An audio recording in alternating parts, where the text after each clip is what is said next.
Over the past several years, we've seen so many of Disney's bad decisions catch up to them, and finally, they're paying the price. We saw in 2022 what happened to their stock, what happened at the box office, what happened to streaming, and it's only gotten worse in 2023. And now, despite their best efforts, they can't hide from reality, but they're doing their best. We've seen the attack they've launched on the state of Florida, trying to blame Florida for all their problems, even saying, you know what, we were going to invest all this money in Florida. We were going to bring 2,000 jobs to Florida, but because Ron DeSantis is just so mean, we couldn't do it. And of course, the mainstream shill media has picked that up and run with it. But unfortunately, everyone knows that that's just bullshit, because there's no way you can tell me right now that Disney isn't trying to get everything they can off their books. When we look at the news that's come out just in the past few weeks, including today, we see they're losing millions of subscribers on Disney Plus and bleeding nearly $1 billion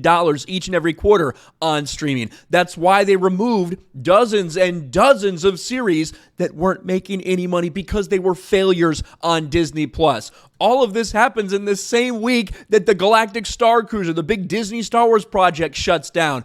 And now guess what? More Disney layoffs. Once again, Disney gets hit with their third round of layoffs in a desperate attempt to cut billions and billions of dollars from their budget. They're trying to cut around $6 billion overall because they know that's what it's going to take. It takes extreme measures to get their books back to where they need to be, because their decisions to prioritize identity politics and pushing a woke agenda instead of entertaining people has finally come around to bite them in the ass. And one important thing is the number associated with all these layoffs that happened today, and that's 2,500. 2,500 additional jobs cut. It wasn't supposed to be that much. If you remember, originally when all the reports came out about this, that middle one, the one that happened a couple weeks ago, was supposed to be the big bloodbath, by far the biggest one.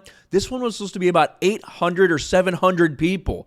Well, all of a sudden, that number has been up because Disney is in worse straits than they could have possibly imagined. We all saw what happened to the stock price after that quarterly earnings report took another dip, just like it has so often over the past few years. And this is one of the reasons it's so laughable for people to believe that lie that, well, because Ron DeSantis, we didn't bring these 2,000 jobs to Florida. Shut the fuck up. You're in a hiring freeze, and you're literally firing thousands of people right now, like seemingly every other week. Rising from the earlier information, the cuts are estimated to affect more than 2,500 jobs across the board at the company, we're now told. While Parks and Resorts remains mainly untouched, the employee pink slipping this week isn't aimed at any particular division. We hear that television, which lost nearly 4,000 jobs across TV and some of streaming, is largely spared this time with the small number of layoffs we hear. Following the timeline of cuts, Disney CEO Bob Iger confirmed in late March, this is expected to be the last of the significant layoffs. However, there still may be some smaller ones in the next couple months, sources say. Like, this is why people are calling them out for this bullshit, that they try to float out there, try to blame all their struggles, blame this, blame that on, well, Florida, they made it really hard on us. What? Florida's making it hard on you by holding you to the same standard, by not allowing you to illegally govern yourselves anymore, by being on the same level playing field as Universal, SeaWorld, Legoland, every other resort out here, every other theme park out here. Disney had been getting away with so much shit for decades and decades and decades. Residents here in Orlando know that that is the case.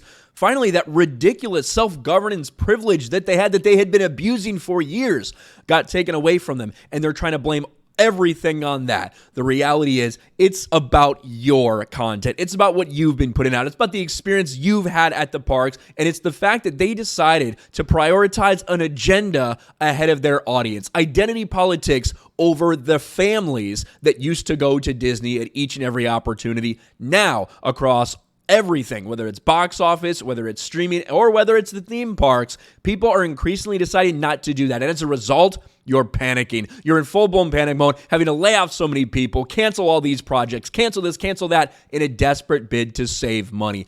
Disney has done this to themselves. Let me know what you think about the third round of layoffs for woke Disney in the comments section below. Smash a like button, subscribe to the channel, ring the bell for notifications, share this video out there, and I'll talk to you later.